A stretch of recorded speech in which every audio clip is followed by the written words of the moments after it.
Ассаламу алейкум, қасиетті қырғызстандықтар. Бүгін сіздер менен Жогорку кеңештин залында эмес, биздин өзүбүздүн партиянын кеңсесинде жолугушууга туура келет. Билесиздер, Жогорку кеңеште ар кандай маселелерди майдалап айта берүүнүн кажети жок. Соңку түзүлгөн кырдаал боюнча өтө көп суроолор пайда болду. Мына ошолорго четинен жооп бергенге даярбыз. Адаттан тыш бир аз убактыңыздарды алам. Сабырдуулук менен аягына чейин биринчи ооздан уксаңыздар да ар кандай ушактардан алысыраак болсок.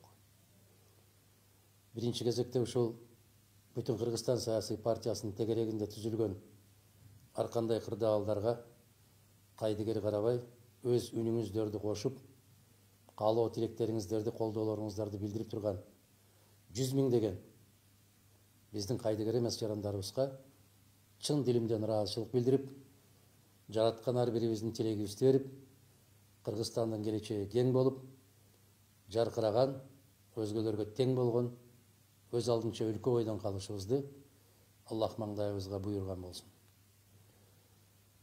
Урматтуу кыргызстандыктар, биринчи мен алгач сөзүмдү 3-күн, 4-күнгө баратат.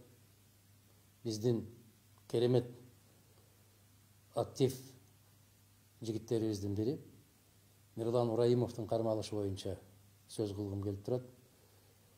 Мирлан мырзага кече сотто тагылган дооматтар, Улуттук коопсуздук комитети тарабынан иликтенген иштер ары каттап суу кечпейт.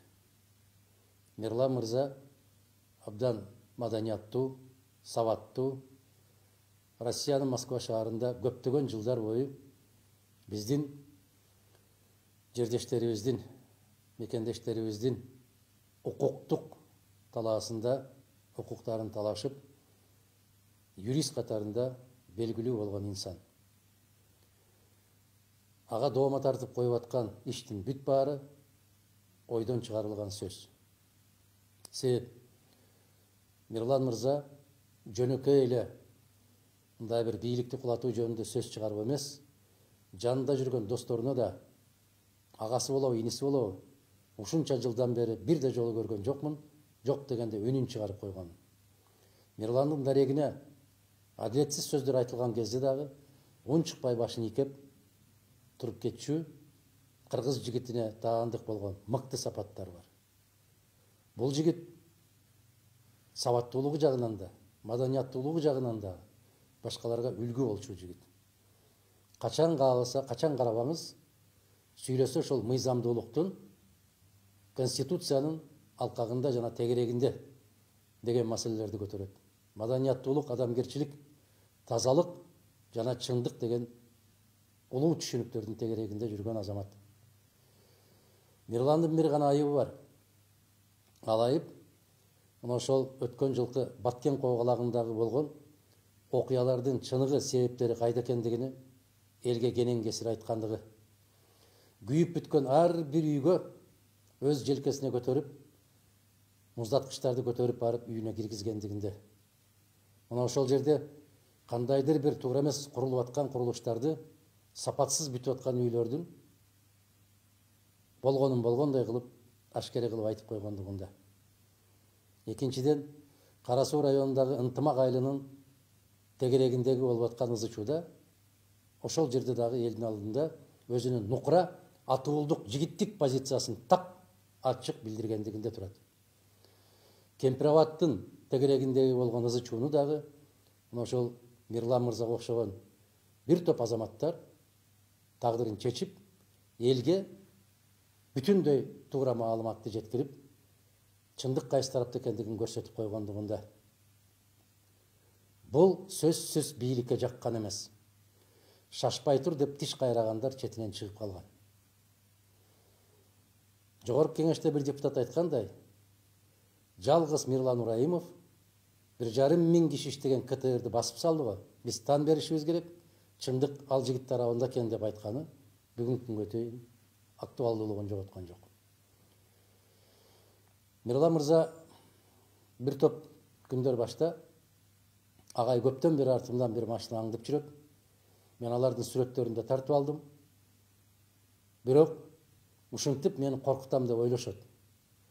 Бир жолу токтотуп, абайласаңчы камалып кетпегин дегенге чейин эскерткен деген сөздөрүн уктум. Бирок ушул иштерди жасап аткан азаматтар бир нерсени түшүнбөйт. Бирөөнүн үнүн өчүрөсүн, экинчисин өчүрө албайсың. Үчүнчүсүн өчүрөсүн, төртүнчүсүн өчүрө албайсың.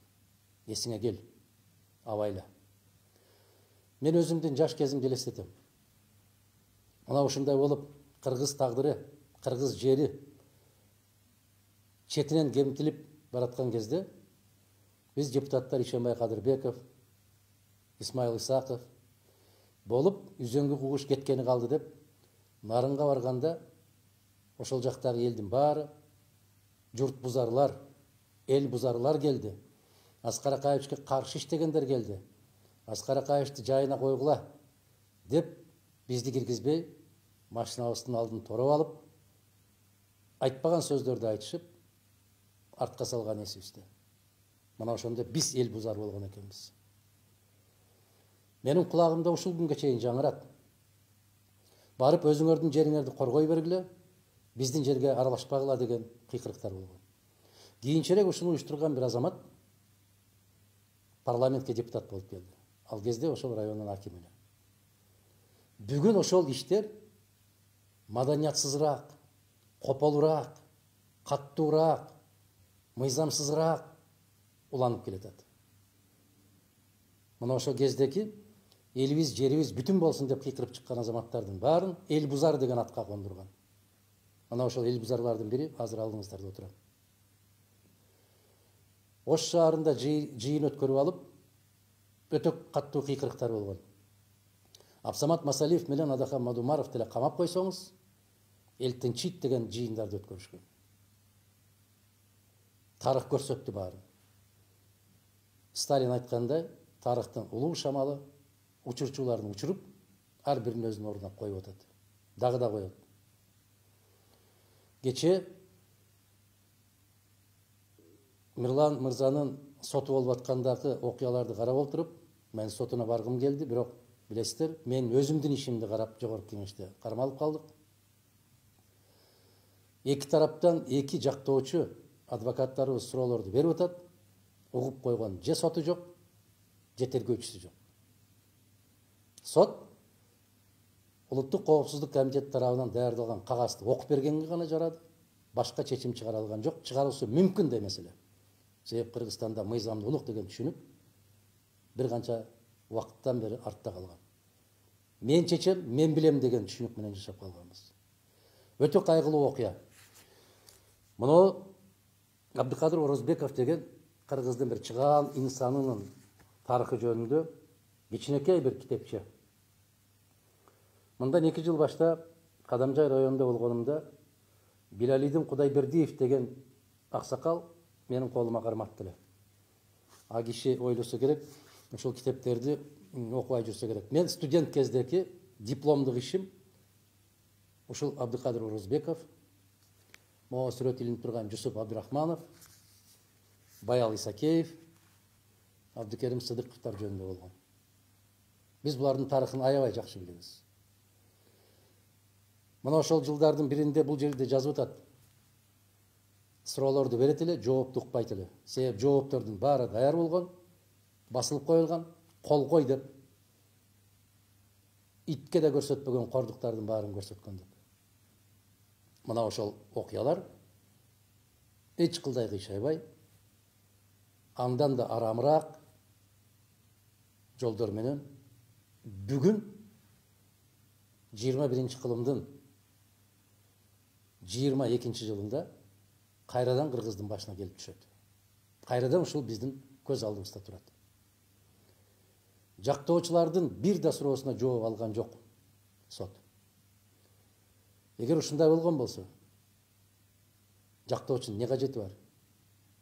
Кыргызстандын ичинде соттолуудан эмес, соттордон коркот. Себеп соттордун бүтүндөй баары кандай абалда калгандыгын баарыбыз жакшы билебиз. Мен өткөндө жогорку кеңеште бекер жерден айткан жокмун. güç organдарынан Кыргыз мамлекетинин жарандарын коргоо керек болуп калды деп. Ушул сөздөн улам айткан. Өзүңүздөр билесиздер, Жогорку Кеңеш ишин баштаган күндөн баштап мени суракка чакырып баштаган. Бүтүндөй сурактары бүттү. Кече баш прокурор Жогорку Кеңешке кайрылыптыр. Мадумаровду кылмыш жаза ишине тартууга уруксат бериңиздер деп. Бул күндөрдө бүтөт. Бул сабатсыздык, бул кара булутта кетет. Эртең бири-бирибиздин бетибизди кантип карар экенбиз.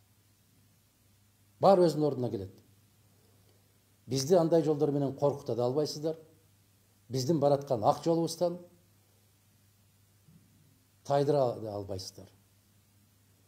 Биз өз башыбызды, өз өмүрүбүздү, өз өлкөбүз үчүн, өз элибиз үчүн сайып койгон жарандарбыз. Мейли убактылуу жеңишке жетесиңер, бирок түбү жакшылык менен бүтпөйт. Сот жообуна тартылуудан же сот процессине баруудан мен жана айттым, дагы кайталайм. Эч ким коркпойт. Бирок соттордун кандай чечим чыгарышы бизге бүгүнкү күндөн белгилүү. Ошондуктан мен кече айттым, тездетип түшчү комиссияңарды түзгүлө да ишке киришкиле жигиттер деп. Эгер бул жагдайды кыргыз тарыхы менен карап көрсөк, Алымбек Датка өз кара ниеттерин ишке ашыра инсандардын ортосунда калып калганын билгенде, мен намаз окуп атканда кыйгыла башымды деп өз башын өзү Аллахтын алдында ийип туруп ыңгайлуу шарт түзүп берген. Биз дагы бир жолу баса белгилеп айтам, андай кара ниеттик жоруңардан чочуп да кетпейбиз. Аны ойлонуп да койбойбуз. Элибизде керемет сөз бар. Көптүн катарында баш катып көргөн күнүң курусун деген. Биз баш катып болуп аткан окуяларга көзүбүздү жумуп, кулагыбызга тыгын тыгып, оозубузду байлап алып жашай албайбыз. Биздин жүрөгүбүздүн согуусу эркин болуу керек. Көзүбүз ак караны өзү тандаш керек. Оозубуз Аллах берген тилибиз көрүп турган нерсени, көкүрөгүбүздө кайнап турган нерсени айта билишибиз керек. Жашоонун рахаты ушунда. А эгер ушул нерселерден, ушул кереметтерден ажыратып коебуз десең, анда андай жашоонун кажети жок. Алдын ала кандайдыр бир божомол сыяктуу сөздөрдү айткым келбейт. Саясатчы катарында, тажрыйбабыз бар инсан катарында айтып коеюн. Мирлан мырзага тагып отурган дооматыңар, мен жана айттым, соода кечпейт. Уят маселе бул.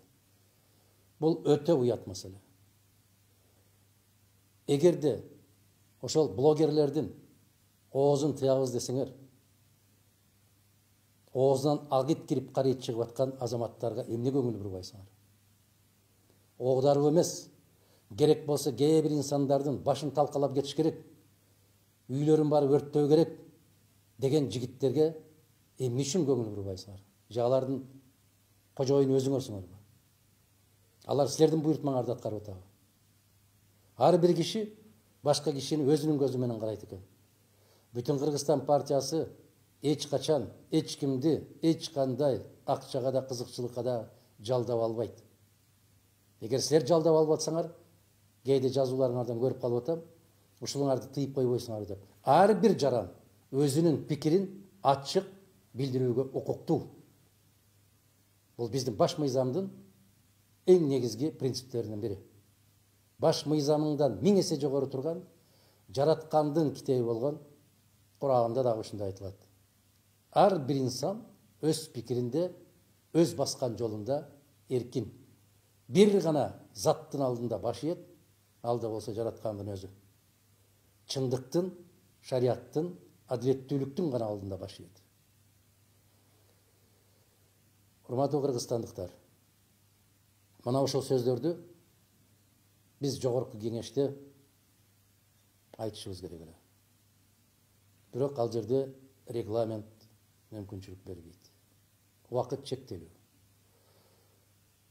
Менин чыгып отурганымдын себеби ар кандай бакма, ыркыратмалар токуп сөз чыгарып, ушактарды тараткандан кийин гана мажбур болуп отурам. Ушул сөздөрдү сиздерге түздөн түз айтып коюуга, кайрылып коюуга. Кыргыз жерин сүйсөңөр, менчелик сүйөрсүңөр. Кыргызстанды сүйсөңөр, менчелик сүйүп, Кыргызстанга күйсөңөр, менчелик күйөрсүңөр. Түк жукпаган кандайдыр бир жалааларды жаап, этегиңер бир жериңе жетип кетпейт. Биз токтошубуз керек. Биз акыл калчашыбыз керек. Биз кайсы жолго түшүп алдык?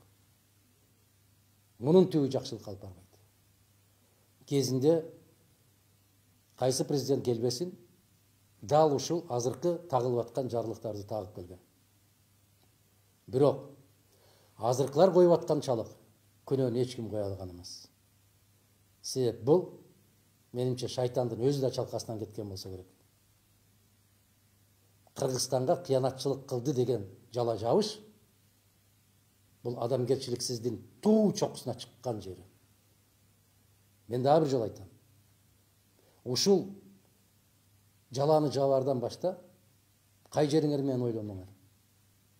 Ушул дооматты коердон башта кайсы акылыңар менен кеңештиңер.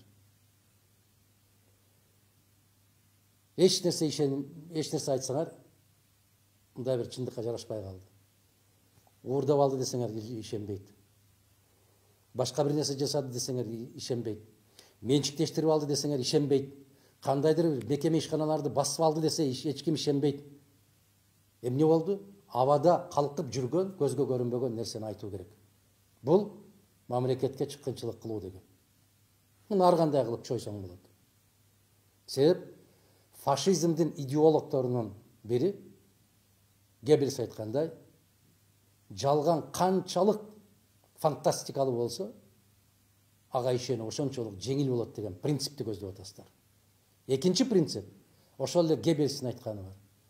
Ак караны ажыратып билген, өз принцибинде турган, өзүнүн ишеними бар, өз көз карашын бекем кармаган инсандарды гана жок кылуу керек, калгандары айдаган койго айланат.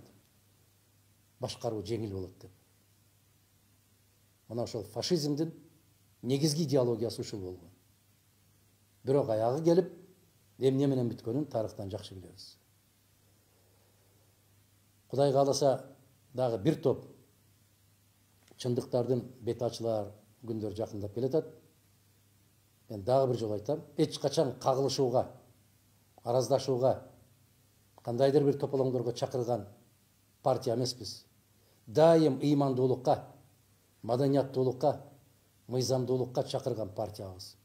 Бирок жерден кайрылып аткан биздин тарапташтардын биздин чыдамыбыз толуп бүттү.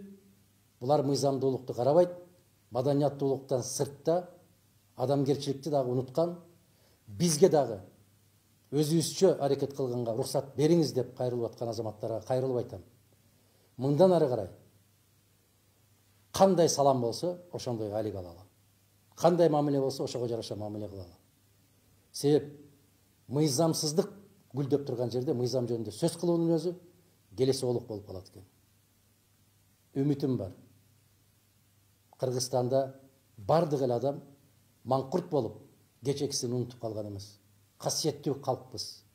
Кара кылдык как жарган, айта алган инсандарыбыздан уучубуз кур эмес.